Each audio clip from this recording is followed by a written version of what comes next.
Subscribe to our YouTube channel and press the bell icon for the latest updates. How to always show captions on YouTube. On the YouTube homepage, click on your profile picture at the top right corner of the page.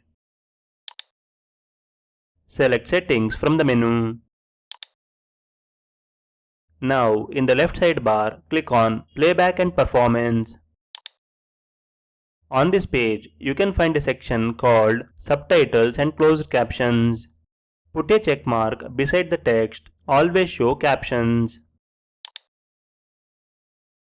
If you want, you can also check the box that says Include Auto-Generated Captions. Now, if you play any video on YouTube, captions will be turned on automatically.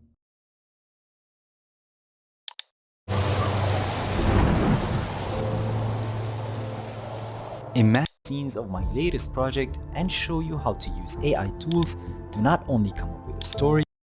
This is how you can always show captions on YouTube. There is actually a step-by-step process to make 250. Thank you for watching.